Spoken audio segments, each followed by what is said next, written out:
శ్రీ గురుభ్యో నమః. సర్వమంగళమాంగళ్యే శివే సర్వార్థసాధికే శరణ్యే త్ర్యంబకే గౌరీ నారాయణీ నమోస్తుతే. చైత్రమాసంలో నవగౌరి యాత్రలో 8వ రోజు మంగళగౌరీ దేవి యొక్క దర్శనం.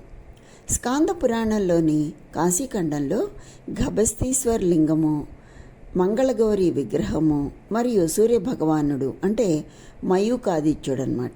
అక్కడ ఉండే సూర్యభగవానుడి పేరు మయూఖాదిత్యుడు. వీళ్ళ గురించిన ప్రస్తావన ఉన్నది ఇక్కడ స్కాంద పురాణం కాశీఖండంలో. కాశీఖండం ప్రకారం సూర్యభగవానుడు ప్రతిష్ఠించిన దేవతా విగ్రహాన్ని మంగళగౌరిగా శివుడు పేర్కొన్నాడు. కాశీఖండంలోని 49వ అధ్యాయం ప్రకారం వసంత నవరాత్రుల్లో 8వ రోజు గౌరీదేవి యొక్క 8వ రూపమైన మంగళగౌరీదేవికి అంకితం చేయబడింది. మంగళగౌరీదేవిని పూజించటం వల్ల పెళ్లి కాని అమ్మాయిలకు త్వరగా పెళ్ళవుతుంది. సంతోషం, సౌభాగ్యం, సంతానం, ఐశ్వర్యం కలుగుతాయి అని నమ్ముతారు. ముఖ్యంగా చైత్రమాసం శుక్లపక్ష తది నాడు ఈ తల్లిని ఆరాధించడం చాలా విశేషమైనదిగా చెప్తారు. అంటే అన్ని దేవాలయాలు దర్శించుకోవాలి అంటే శుక్లపక్ష తది నాడు సందర్శించుకోవాలి.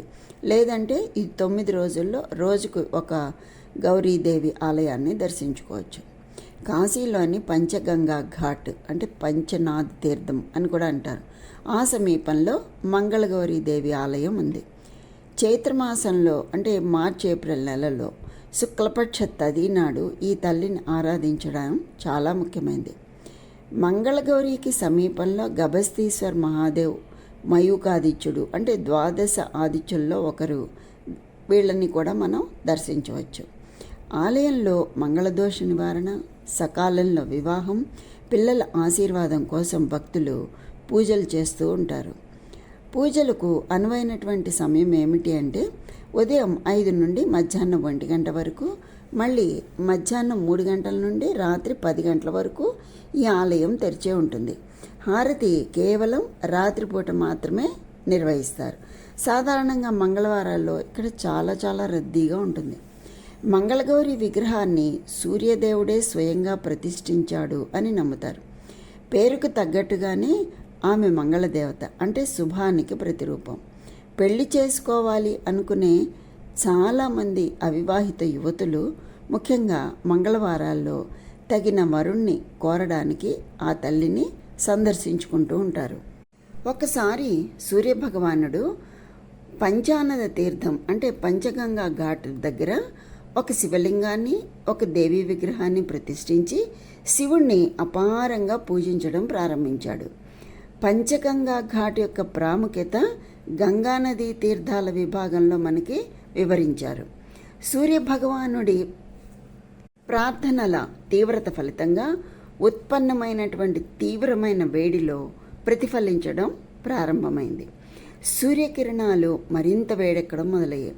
చివరికి అది సమస్త జీవులకు భరించరానిదిగా మారిపోయింది. అంతేకాదు అన్ని శారీరక కార్యకలాపాలు దాదాపుగా నిలిచిపోయాయి. ఈ విషయం శివపార్వతులకు తెలియగానే వారు స్వయంగా సూర్యభగవాను ముందు ప్రత్యక్షమయ్యారు. సూర్యభగవానుడు కళ్ళు తెరిచి పార్వతీదేవిని, శివుణ్ణి కీర్తించడం ప్రారంభించగా వాళ్ళిద్దరూ ఎంతో సంతోషించారు. వారు సూర్యభగవానునికి అనేక దివ్య వరాలను ప్రసాదించారు. సూర్యుడు ప్రతిష్ఠించిన దేవి విగ్రహం మంగళగౌరిగా ప్రసిద్ధి చెందుతుంది అని శివుడు ఆయనకు చెప్పాడు. మంగళగౌరిని సంపూర్ణ భక్తి శ్రద్ధలతో పూజించే వారికి సకల సుఖాలు, సంపదలు కలుగుతాయి. పెళ్లి కాని యువతులకు త్వరలోనే తగిన వరుడు దొరుకుతాడు. మరియు సంతానం లేని దంపతులకు పిల్లలు కలుగుతారు. ఇంకా ఏం చెప్తున్నారంటే క్షితి ప్రదక్షిణ ఫల మంగళైక ప్రదక్షిణ అంటే ఇది మనకి కాశీఖండం 97వ అధ్యాయంలో 187వ శ్లోకం చెప్తుంది. మంగళగౌరీ దేవి యొక్క ఒక్క ప్రదక్షిణం అంటే ప్రదక్షిణం పరిక్రమ అంటే ఒక్కసారి ప్రదక్షిణ చేయటం వల్ల ప్రపంచం మొత్తం ప్రదక్షిణం పరిక్రమ చేసిన పుణ్యం లభిస్తుందట. అంతటి విశిష్టమైనది ఈ తల్లి యొక్క దర్శనం. మంగళగౌరిని దర్శించే ముందు విందు తీర్థంలో స్నానం చేయాలి. అలాగే దగ్గరలో ఉన్నటువంటి బిందు మాధవుని ఆలయానికి అనుబంధంగా ఉన్న తీర్థము ఈ విందు తీర్థం. అందుకని ఆ తల్లిని దర్శించే ముందు ఈ విందు తీర్థంలో స్నానం చేయాలి. 8వ రోజున అమ్మవారి గౌరీ రూపమైన మంగళగౌరిని పూజించే ఆచారం ఉంది. ఆమె ఆలయం పంచగంగా ఘాట్ ప్రాంతంలో ఉంది. శక్తి భక్తులు ఈ రోజున అంటే ఈ 8వ రోజున మహాగౌరీదేవిని ప్రార్థిస్తారు. ఈ ఆలయం కాశీ విశ్వనాథ ఆలయం సమీపంలోనే మాతా అన్నపూర్ణాదేవి ఆలయంగా కూడా ప్రసిద్ధి చెందింది అని చెప్తారు. కనుక అంత విశిష్టమైనటువంటి ఆ మంగళగౌరీ దేవి యొక్క అనుగ్రహం అందరికీ కలగాలని కోరుకుంటూ రేపు మరొక ఆలయ దర్శనంతో మళ్ళీ కలుసుకుందాం. అంతవరకు స్వస్తి.